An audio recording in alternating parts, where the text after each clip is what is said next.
Na primeira questão, diz assim: John Goodnow, e não sei quem, e Akira Yoshino são os vencedores do Prêmio Nobel de 2019 de Química, pelo desenvolvimento de baterias de íon de lítio. Atualmente, celulares, notebooks e carros elétricos saem de fábrica com esse tipo de bateria. Com essa descoberta, é possível armazenar uma grande quantidade de energia em baterias pequenas e leves.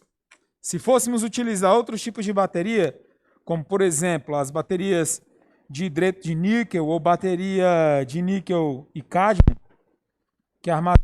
para armazenarmos a mesma quantidade de energia, teríamos baterias com o tamanho e massa 2 ou até mesmo 3 vezes maiores que as baterias de íon de lítio. Outra vantagem desse tipo de bateria é o fato de não possuírem o efeito memória, conhecido popularmente como vício da bateria, devido a essa característica que facilita a vida do usuário. Ela não requer tanta atenção nos processos de carga e descarga. Contudo, com todos os avanços, as baterias continuam extremamente sensíveis à temperatura. Quando expostas ao calor, podem perder parte de sua capacidade total de carga e se decompor mais rápido que normal. De acordo com o texto da correta aqui, os carros elétricos fabricados atualmente usam baterias do tipo níquel e cádmio? Não. Usam baterias de lítio. As de íons de lítio são mais pesadas, não são mais leves. Baterias de lítio apresentam efeito memória? Não, não apresentam efeito memória. E aparelhos eletrônicos fabricados atualmente usam baterias menores e mais leves, as quais não requer tanta preocupação em sua carga e descarga. É o tipo de questão que às vezes aparece, não é nem porque não é nem você termine a prova tendo mais conhecimento do que só fazer ela, né? Então aí traz mais informações sobre as baterias de lítio, que são as que nós usamos. Questão 2. Observe o gráfico que apresenta a curva característica de operação de um gerador. O gráfico tá bom.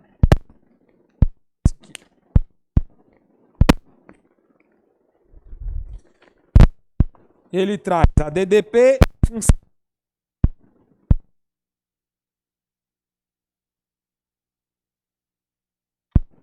em função da corrente elétrica em amperes. E ele traz algumas aí.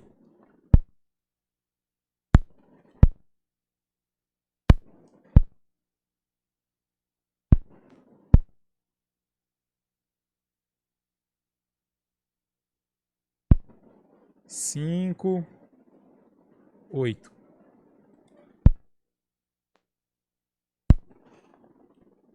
Com base nos dados, a resistência interna do gerador em ohms vale.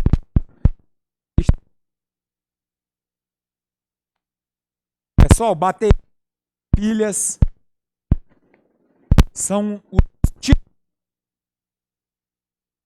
na física. O que é que acontece com o gerador? Como eu falei nas anteriores, no caso, uma pilha, uma bateria, tem um valor nominal. Ela foi construída para entregar aquela de potencial. Por exemplo, uma bateria, você compra, está lá escrito 9 volts. Ela foi construída para aquilo, entregar 9 volts.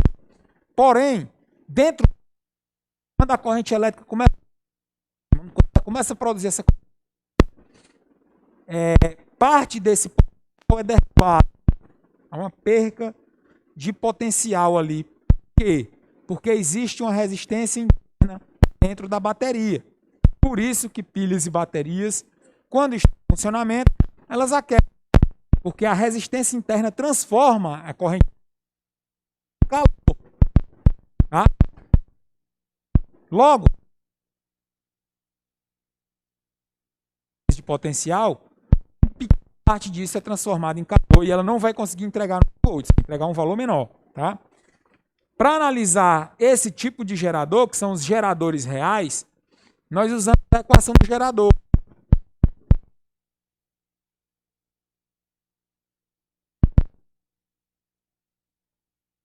A força eletromotriz é o que está escrito, né? É a DDP nominal, a voltagem nominal, menos R, Rzinho aqui, ó, que é a resistência, vezes a corrente que atravessa esse gerador. É isso que a gente do gerador. Pronto. O mais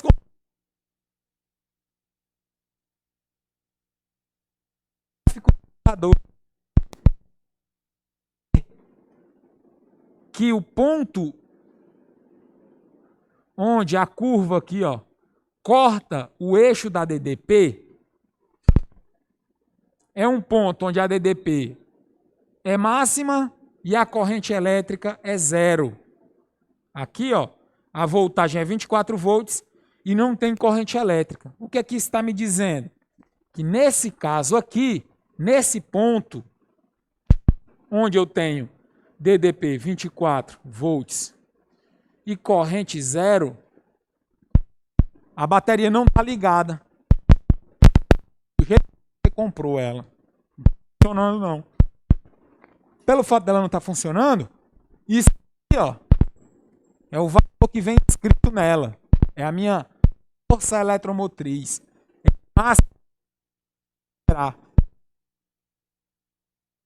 o ponto aqui é a FEM, força eletromotriz, 24 volts.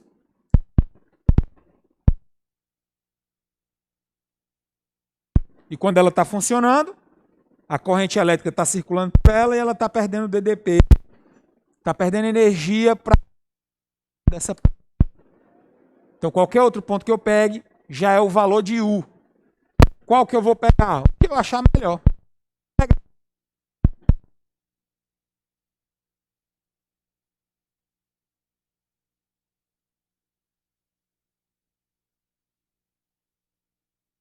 Então, eu pego a corrente 2 amperes. Se eu pegasse 9 volts, seria 5.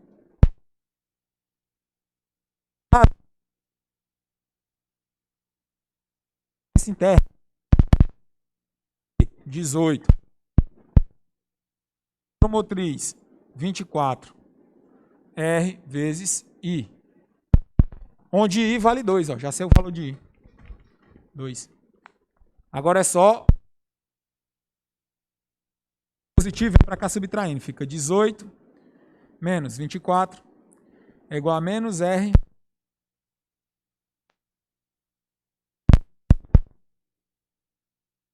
da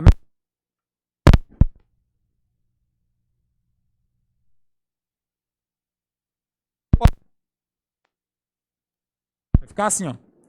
R vezes 2 igual a 6. Tá multiplicando, passa dividindo. R é igual a 6 por 2, que dá 3 ohms. Letra B.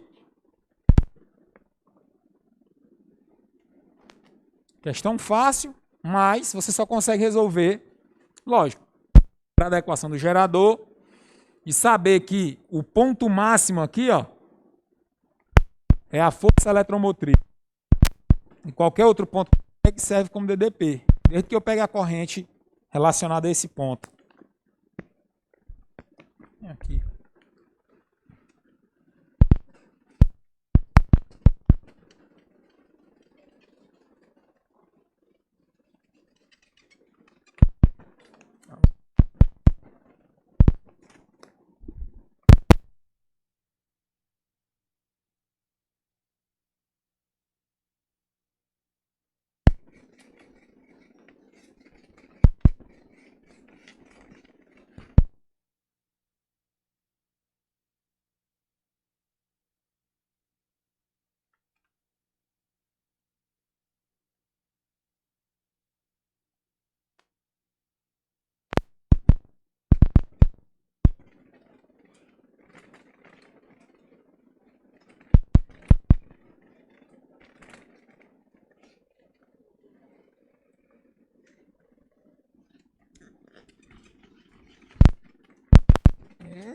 paga não.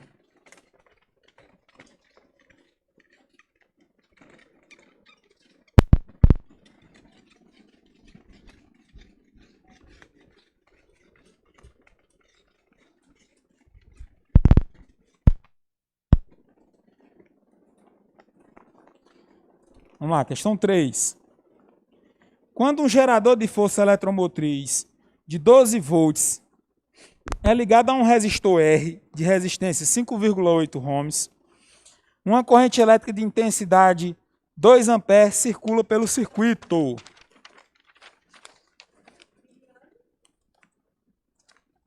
Não? Ninguém? A resistência interna desse gerador é igual a quanto? São 3. Ele está mostrando só isso aqui, ó.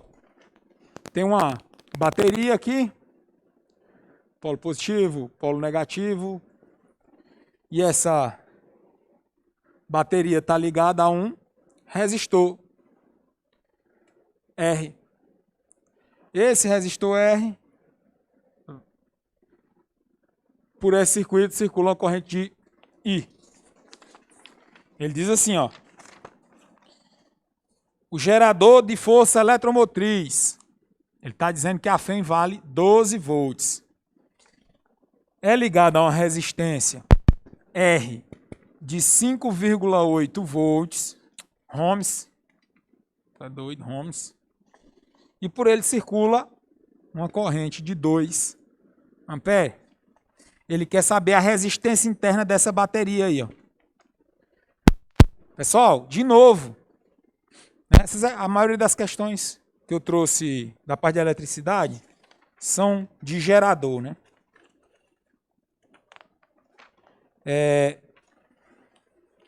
De novo, nós precisamos aplicar a equação do gerador. U, força eletromotriz, menos R vezes I. Qual o problema aqui? Nós não temos o valor da DDP. Temos o valor da força eletromotriz, que é 12 volts, que é o valor nominal, mas não temos o valor da voltagem que ele entrega realmente ao circuito.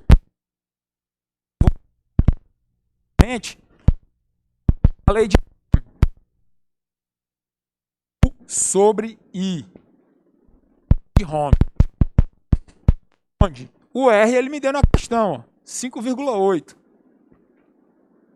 A DDP é o que eu quero descobrir. E a corrente é 2. Fazendo meu pelos extremos. 8 vezes 2. Minha DDP vai ser 16 vai 1, 10, 11,6 volts. Tá aí. Bem, o que acontece?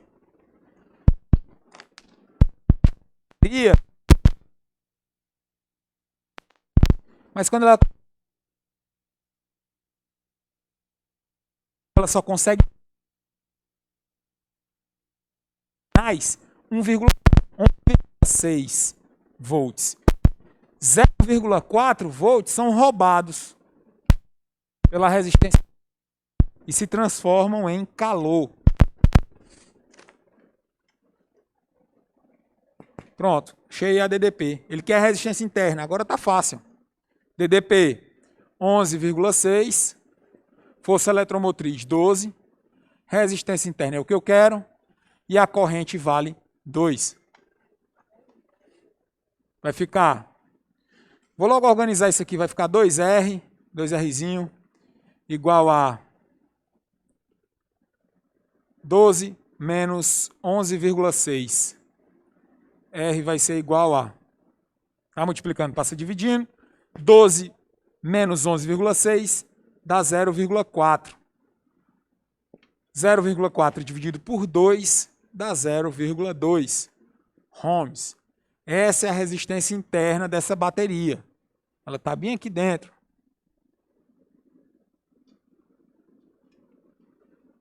E vale 0,2 ohms. Que é a letra B.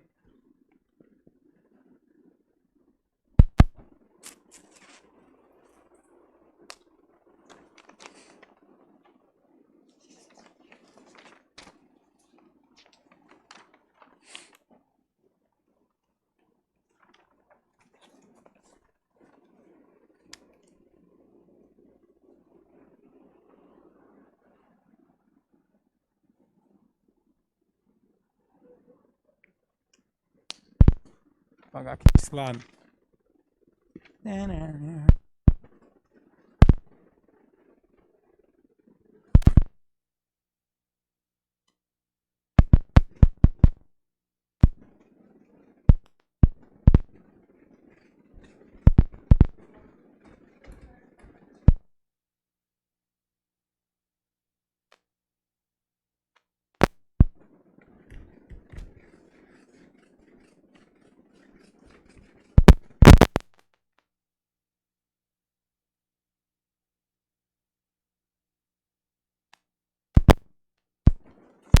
Questão 4.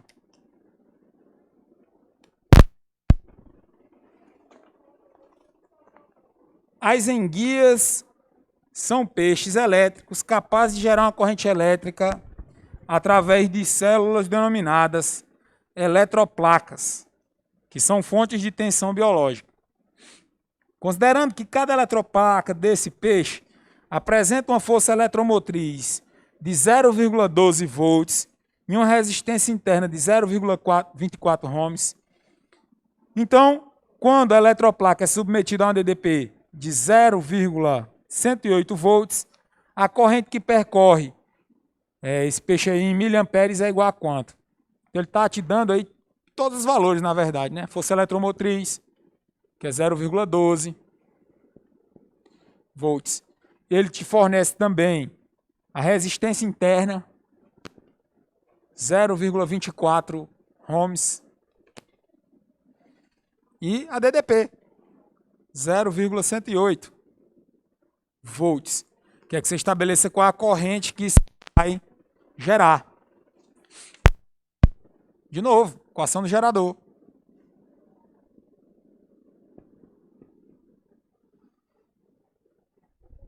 Aqui nós DDP, corrente e resistores, tá? Quando você aplica aí a equação de gerador, você revisa uma parte considerável da parte de eletricidade.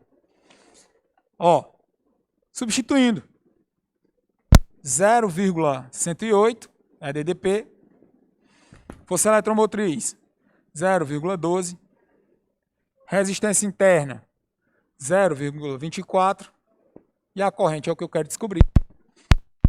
Tá, vem para cá positivo, 0,24 e igual a 0,12. Tá positivo, vem para cá negativo, menos 108, 0,108.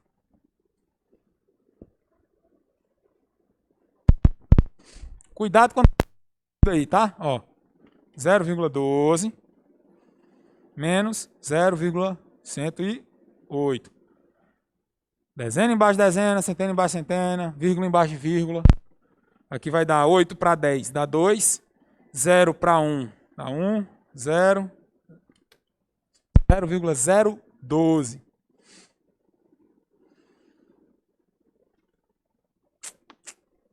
Então, 0,24 e é igual a 0,012. E vai ser igual a 0,012 dividido por 0,24. Aqui vai ficar assim, ó.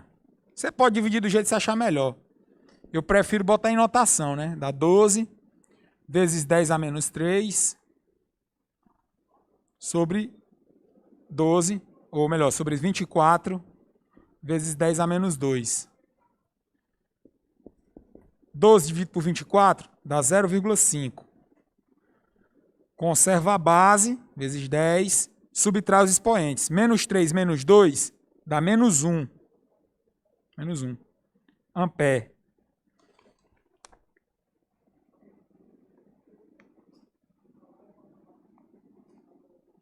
Aqui ele quer em miliamperes. Isso aqui vai ficar assim, ó.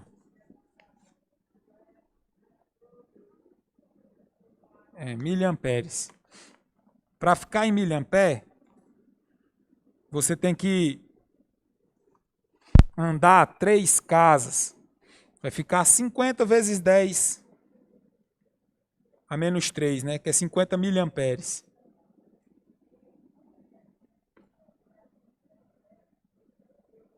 Letra B.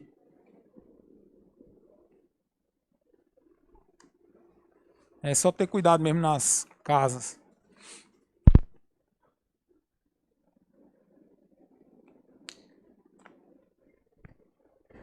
Estão 5. Acho que dá para fazer a 5 aqui.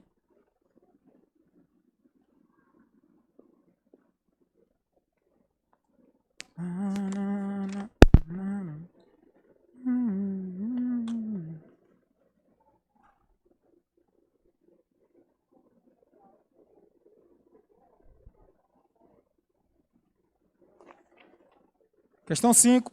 Assim, ó. Considere uma bateria de força eletromotriz E e resistência interna desprezível. Qual dos gráficos melhor representa a bateria? Pessoal, quando ele diz aí resistência interna, ele manda você desprezar, né?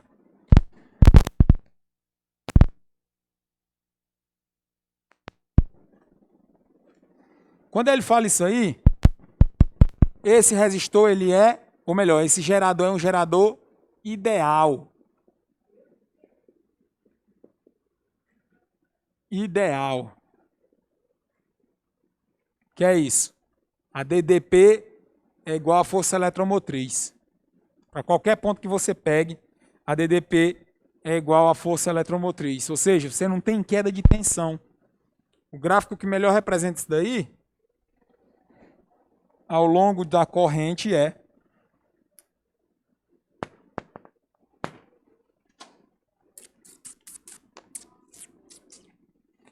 voltagem em função da corrente.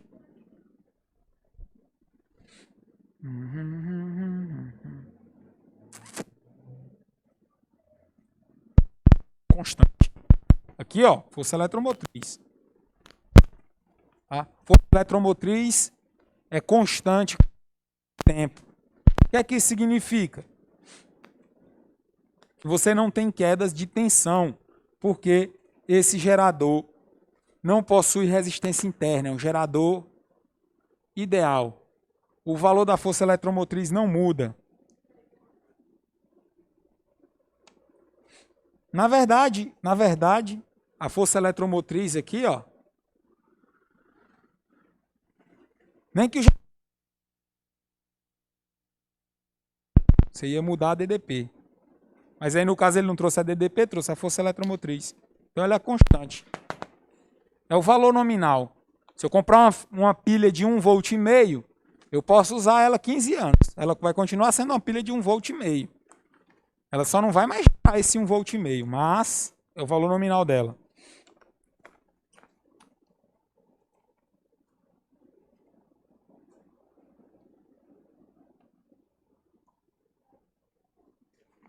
Questão 6. Aqui.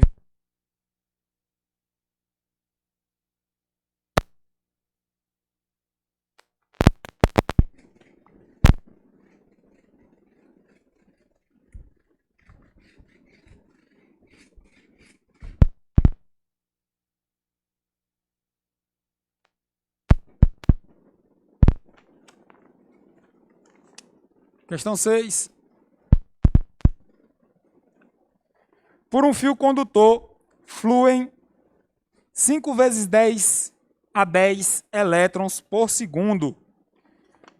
Considerando o módulo da carga elementar igual a 1,6 vezes 10 a menos 19 coulombs, qual a intensidade da corrente elétrica que passa nesse fio? Ele diz que o número de elétrons que flui por ele é 5 vezes 10 elevado a 10 elétrons. E que a carga elementar é 1,6 vezes 10 a menos 19 coulombs. Isso tudo aí, ó, é a quantidade de elétrons que passam dentro de um tempo de 1 segundo. Ele quer que você estabeleça a intensidade da corrente elétrica. Só que ele quer em miliamperes. Aqui, pessoal, nós vamos para a definição de corrente elétrica. Corrente elétrica é definida como a razão entre a quantidade de carga e o tempo gasto para essa quantidade de carga passar. O problema da questão aí não é nem a aplicação da definição, é que ele não dá a quantidade de carga. E aí eu preciso lembrar de uns dos teoremas.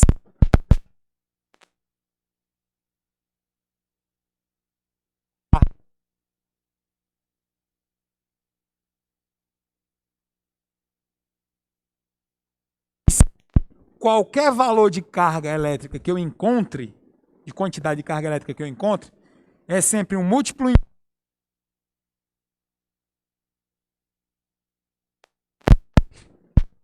onde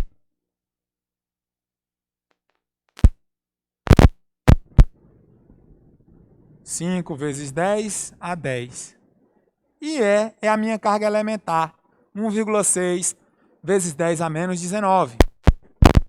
1,6 vezes 10 a menos 19.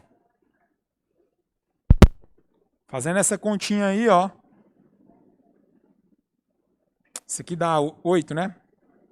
3, é 8.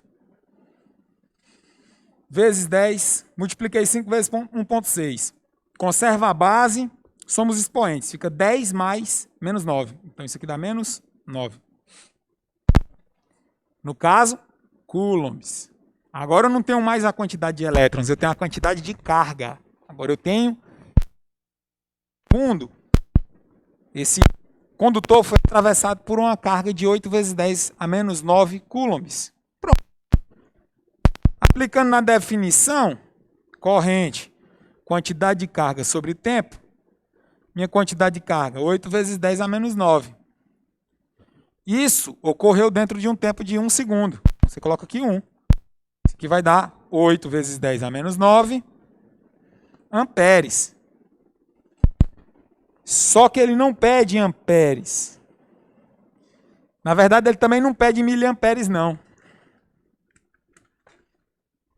Ele dá aí várias unidades. Na letra A, 8 mega amperes. Mega, pessoal, é 10 a 9. Aqui deu 10 a 9? Não, deu 10 a menos 9. Então a resposta aí é nano. O prefixo 10 a menos 9, ele é substituído por a letra N minúscula, que significa nano. Então é 8 nanoamperes. Aí, resposta correta, letra B. Lá da nanotecnologia. São tecnologias que utilizam a ordem de grandeza de 10 a menos 9 metros.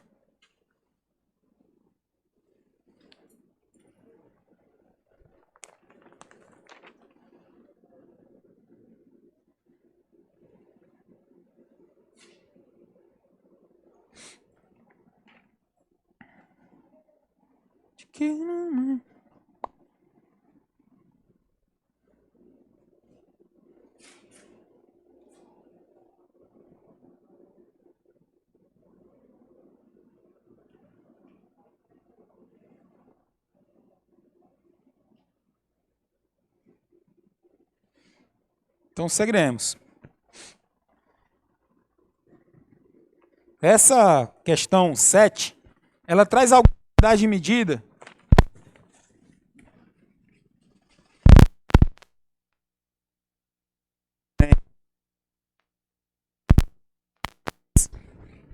comuns. Né? Diz assim, ó, drones vêm sendo utilizados por empresas americanas para monitorar o ambiente subaquático. Esses drones podem substituir mergulhadores, sendo capazes de realizar mergulhos de até 50 metros de profundidade e operar por até 2 horas e meia. Considere um drone que utiliza uma bateria com carga total de 900 mAh. Se o drone operar por um intervalo de tempo igual a 90 minutos, a corrente média fornecida pela bateria nesse intervalo de tempo será de igual a quanto? Será igual a quanto? Pessoal, aí a questão... Apesar da questão ser de corrente elétrica, mas a maior dificuldade são as unidades. Diz assim, ó. quantidade de carga. 900 miliampere hora. E aí o tempo de funcionamento, 90 minutos. Ele quer a corrente média. Está dado em miliamperes, depois a gente transforma. Na verdade, a gente precisa transformar. Pessoal, essa é bem para um celular, vem de celular, na bateria de hora, tal, quantidade de carga que aquela bateria consegue acumular. Aí é só aplicar a definição, né? Essa unidade aqui, ó, significa unidade de carga, né? Como se fosse o Coulomb, só que em termos de miliampere.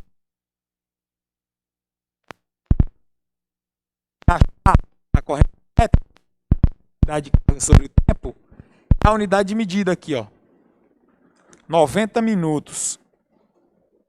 Eu preciso transformar 90 minutos em hora. 90 minutos são quantas horas? 1h30, 1,5 horas. Então isso aqui vai dar o quê? 900 sobre 1,5 horas. Quanto? Dá 600.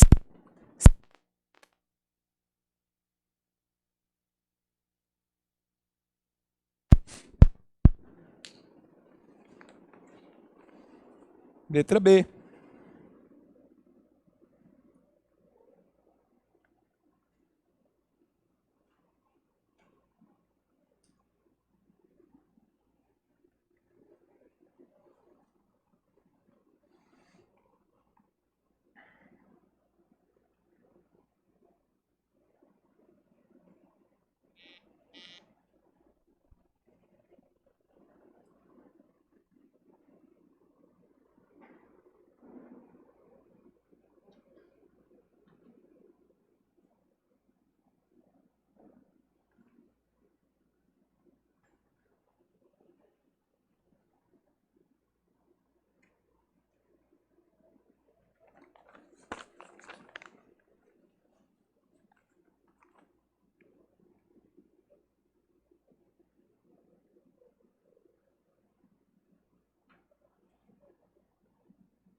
Vamos lá.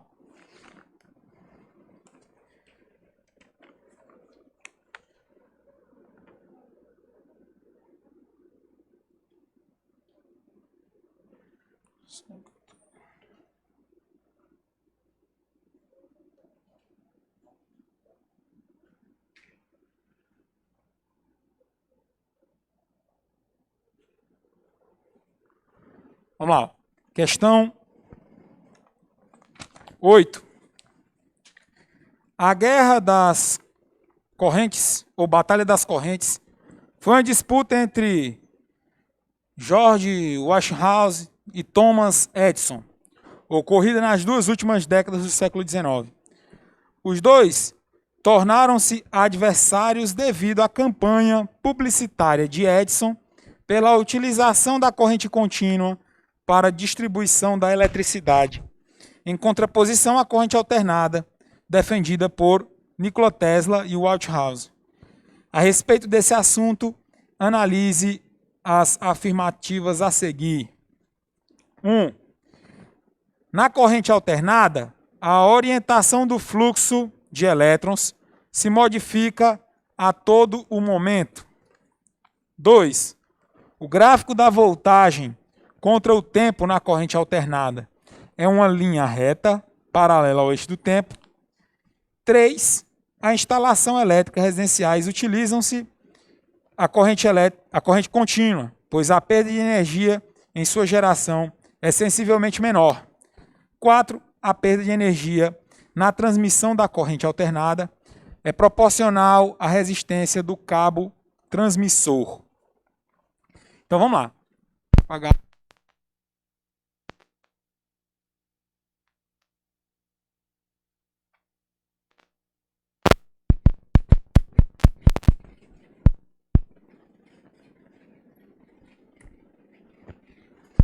começar aqui com a primeira.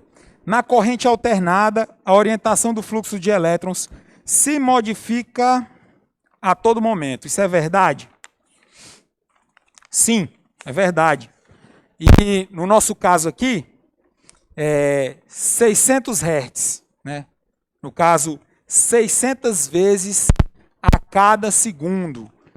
A nossa alternância aqui na corrente de eletricidade é 60 Hz, 60 vezes por segundo. Cadê a 8? Ó. Correta. A corrente que nós utilizamos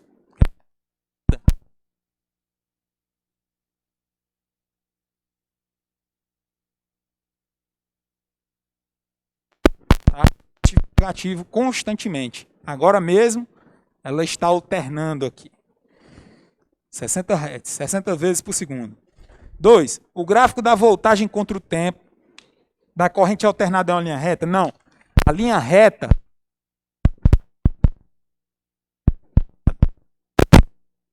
é na corrente contínua. Se eu ligar uma bateria, aí é uma linha reta.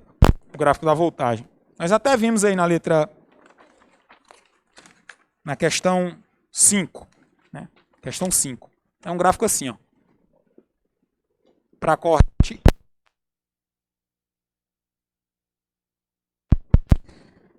Três. Nas instalações elétricas residenciais, utiliza-se corrente contínua? Acabei de falar. Não. Utiliza-se corrente alternada. Corrente contínua a gente usa aqui, ó. Bateria, pilha, é tudo corrente contínua.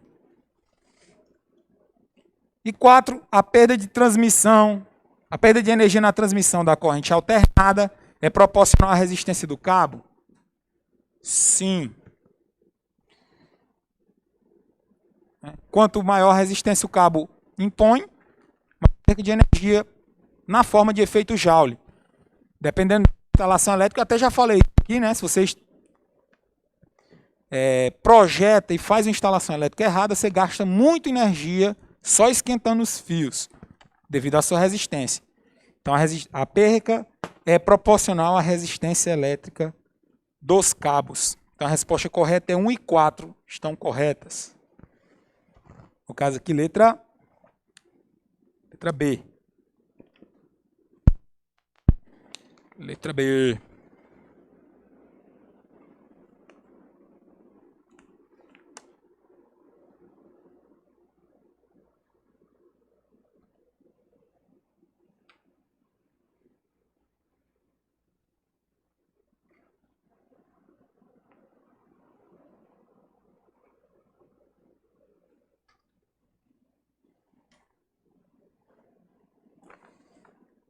Questão 9. Uma pessoa comprou um celular e, ao ler o manual, verificou que a capacidade de carga da bateria era de 4.000 mAh. Considerando que a tensão e a intensidade de corrente de saída do carregador são, respectivamente, 5 volts e 2 amperes, qual será o tempo de carga? Observação: despreze a resistência elétrica do fio.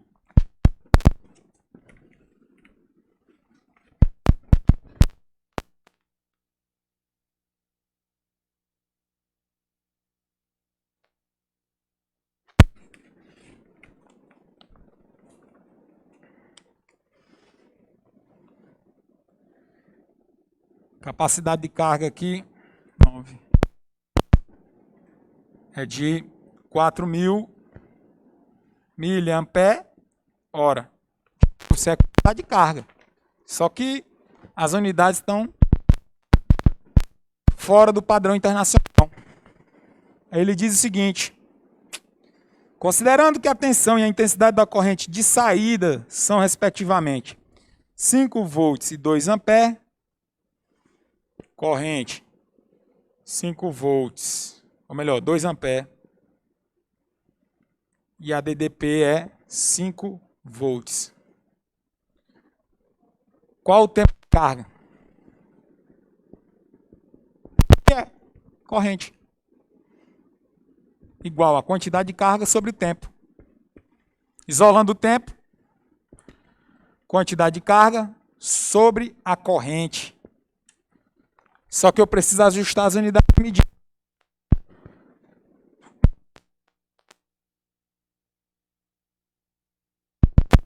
Que é a mesma coisa que 4.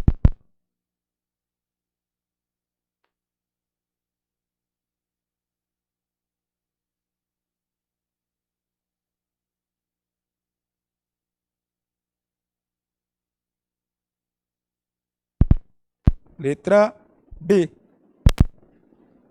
De novo, vem a questão só com problema de unidade de medida, mas bem simples.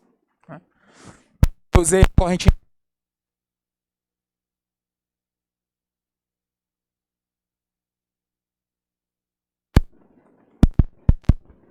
Garapite.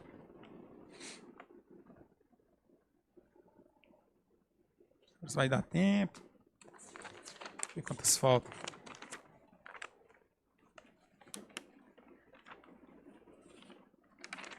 Ixi, tem um monte.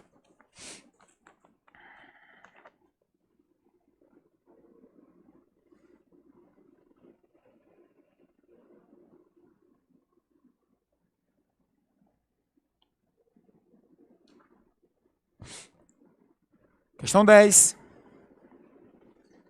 O electros, popularmente conhecido como poraquê ou treme-treme, é o peixe carnívoro de água doce encontrado na bacia do Amazonas.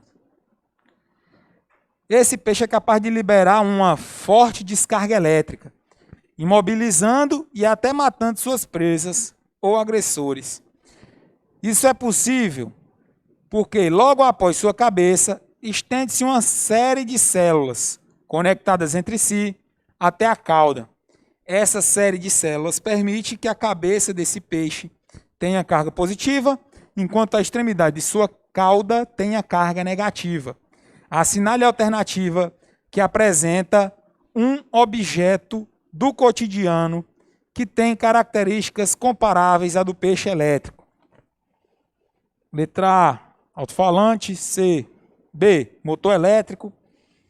C, bateria de carro, lâmpada incandescente ou ferro de passar roupas. Pessoal, o que é que esse peixe é? É um gerador. Né? Então, gerador. No caso aqui, bateria. Questão 10. É uma bateria. Letra C.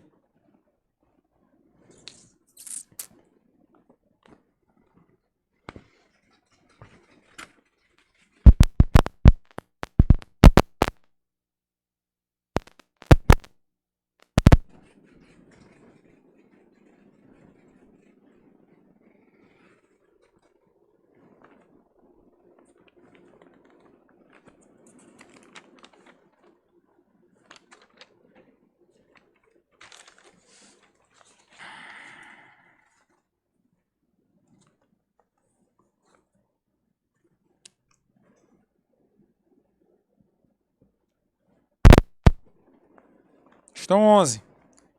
Durante 3 minutos, uma carga de 3 vezes 10 a 3 coulombs atravessa um condutor metálico com a intensidade da corrente elétrica. De novo, definição de corrente, unidade de medida. Não espere que vai aparecer nada de extraordinário, não. Tá? São coisas simples. A dificuldade, geralmente, é unidade de medida, extensão da questão, fala muita coisa, dá muita informação, e o cansaço. Então, você tem que dosar isso daí. Durante 3 minutos,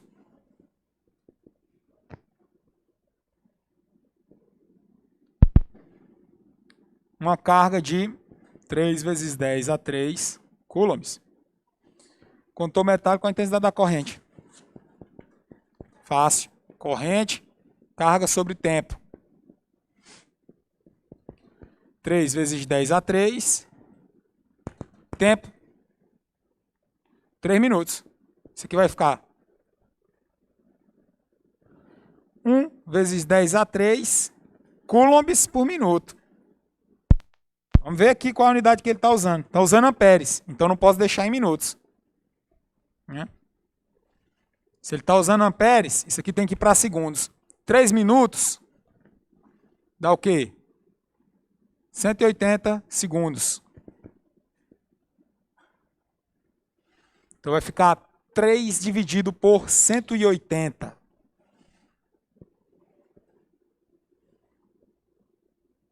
A 0,00.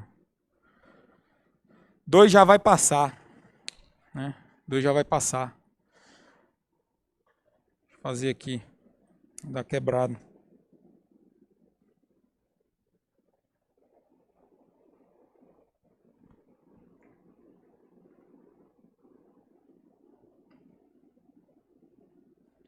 Dá 0,016. 0,016. De 10 a...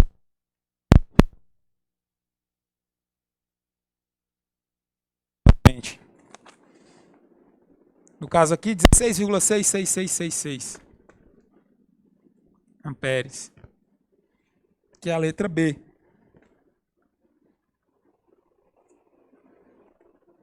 Então, cuidado aí com as unidades de medida.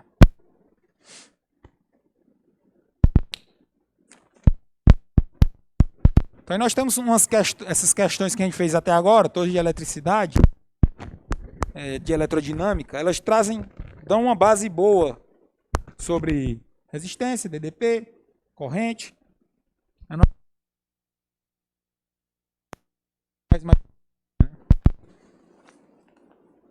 O resto da lista é sobre ímãs, tá? Parte de magnetismo. Vamos lá fazer aqui o máximo que der. Questão 12. Leia as afirmações e a imagem. Todo ímã possui 2 polos magnéticos conhecidos como norte e sul. Nos ímãs, as linhas de campo magnético saem do polo norte, circundam a extremidade do ímã e entram no polo sul. Quando os ímãs são aproximados, os polos de nomes diferentes se atraem, enquanto os polos de nomes iguais se repelem. A agulha de uma bússola é um ímã. A ponta dessa agulha corresponde o polo norte desse ímã. O interior da Terra pode ser comparado a um grande ímã, mantendo um forte campo magnético em torno do planeta.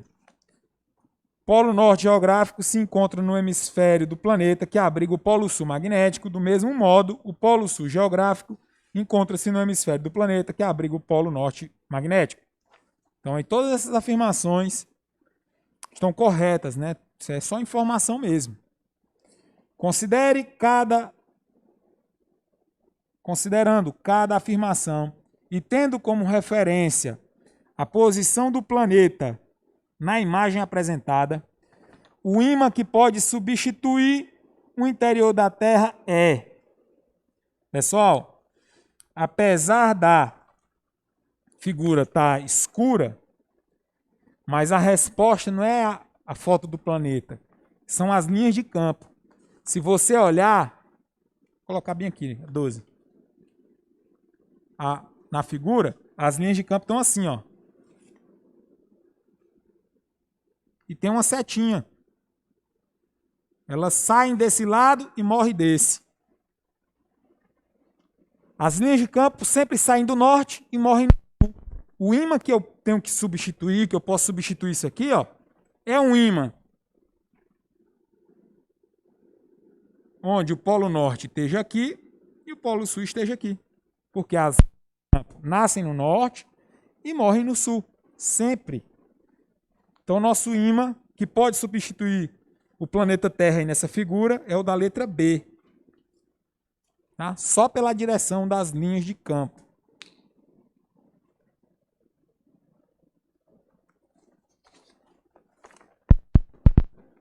Questão 13.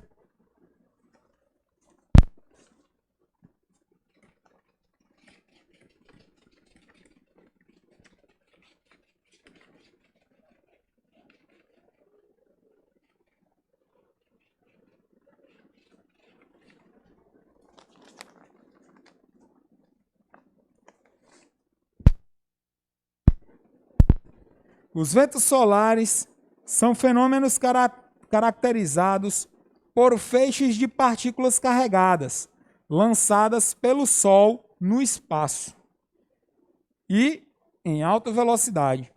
Somente uma pequena fração dessas partículas atinge a atmosfera nos polos, provocando o fenômeno chamado de aurora. Aurora boreal e aurora austral. A chegada dessas partículas à superfície pode gerar efeitos indesejáveis, interferindo nas telecomunicações, no tráfego aéreo, nas linhas de transmissão de energia elétrica.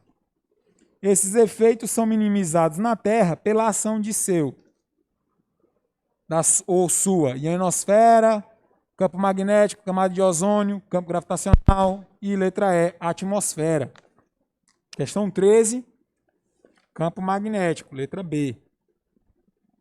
O campo magnético desvia a maior parte desses ventos solares, mas vez por outra eles causam muito transtorno aqui. Eu lembro que em 2008,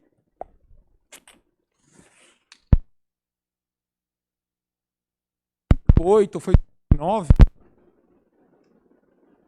ficou sem internet. Eu lembro de, né, mas Brasil também. O banco saiu do ar, ficou quase 24 horas fora do ar. Então, um prejuízo gigantesco, né? Ninguém resolvia nada. Simplesmente parou o mundo, né? No caso, o Brasil, uma parte dele, né? E foi vento solar.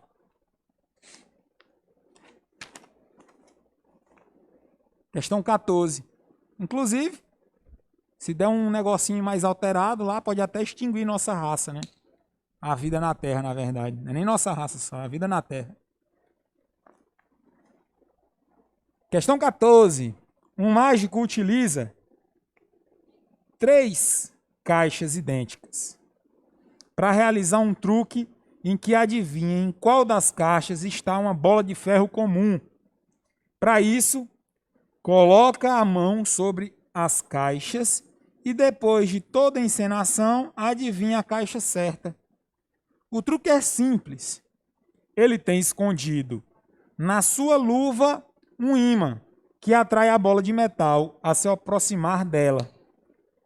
Com a sensação da força de atração em sua mão, ele adivinha a caixa que a bola está. Com base no exposto, assinale a alternativa que completa corretamente as lacunas da frase a seguir. A força entre o ímã e a bola de metal, sentida pelo mágico, é de origem magnética, né? E sua intensidade depende de outras coisas. Depende, dentre outras coisas, da distância entre eles, né? Aí é a letra B já. Se tivermos os polos do ímã que está na mão do mágico, a força entre o ímã e a bola de metal, se nós invertermos esses polos, ela vai mudar? Não se altera. Letra B. Tá? O ímã, ele sempre gera ferromagnéticos. A força se alterar de atração se você tiver interação entre 2 ímãs. Entre um ímã e um pedaço de metal é sempre atração. Questão 15. Aí tem um textão aí, não sei o quê, vamos logo aqui para o comando. Se precisar, a gente volta. A respeito do magnetismo terrestre, são feitas as seguintes afirmações. 1. As partículas com alta energia vindas do espaço interestelar ou do próprio Sol, citadas no texto, quando eletrizadas e sob a ação do campo magnético terrestre, são responsáveis pela formação das auroras polares? Sim. Verdade. 2. As bússolas são pequenos ímãs que, quando livres, alinham-se com o campo magnético terrestre, citado no texto, e se posicionam aproximadamente na direção norte-sul do planeta. Verdade também.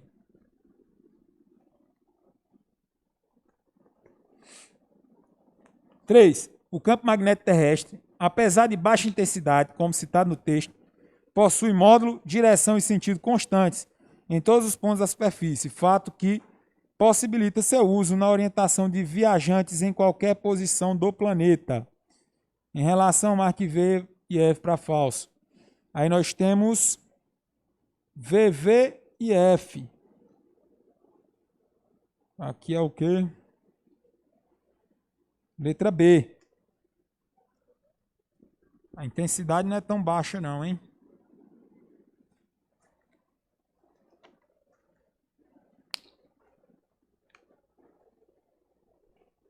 De 0,01 Tesla. É suficiente para essa orientação. Questão 16. A 15 é a letra B.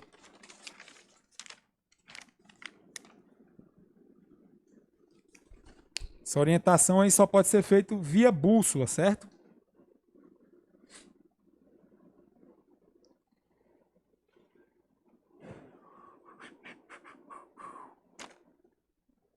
Questão 16. 3 ímãs idênticos em forma de barra estão dispostos com uma de suas extremidades equidistantes de um ponto P, como mostra a figura. O campo de indução magnética resultante da ação desses 3 ímãs no ponto P é representado pelo vetor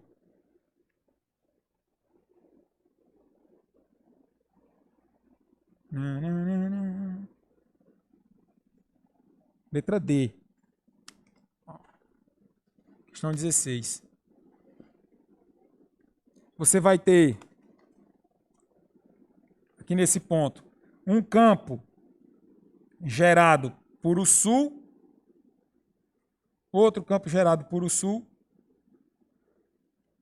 desses ímãs, e tem um campo gerado pelo norte. Essa soma aqui, ó, dos 2 ímãs que estão em cima e na lateral, é menor do que o valor cheio do ímã central. Por isso que a resultante está na direção do ímã central. Ó. A força gerada por esse sul aqui, ó, é somada com a força gerada por esse sul. Essa soma dá um valor menor que o valor cheio aqui desse norte. Por isso que a resultante é da letra D. E para encerrar, o campo magnético da Terra é um fator considerável no meio ambiente, sendo uma força física da qual se deduzem informações de grande importância no funcionamento do corpo humano. Com base nos conhecimentos sobre eletromagnetismo, é correto afirmar: 1. A blindagem eletrostática é um exemplo prático da aplicação do efeito da permeabilidade elétrica. Na blindagem eletrostática, pessoal, é só a disposição das cargas elétricas, né? Quando você tem casca de metal, todas as cargas vão para essa casca. E no interior dessa casca, aí você não tem mais campo elétrico. Exemplo, se eu pegar um celular e colocar dentro de uma caixa de ferro e fechar, aí ele não funciona, tem mais sinal, porque eu anulo o campo elétrico ali. 2. A separação de cargas em um condutor, provocada pela aproximação de um corpo eletrizado, é denominada indução eletrostática. Aí já é a correta. É a 02. Quando eu aproximo um condutor, um corpo carregado a um condutor, ele tem a capacidade de separar as cargas elétricas. Essa separação que ele faz momentânea é chamada de indução, né, elétrica. É um processo de eletrização chamado indução. Lembre-se, é momentâneo. Se eu tirar o objeto carregado, as cargas voltam a se organizar novamente. Belezinha? E é isso. Deu, foi tempo. Desejar boa sorte a vocês no primeiro dia de prova, né? Vai dar tudo certo. Vamos pra cima. E encontro vocês na segunda semana. Valeu, galera.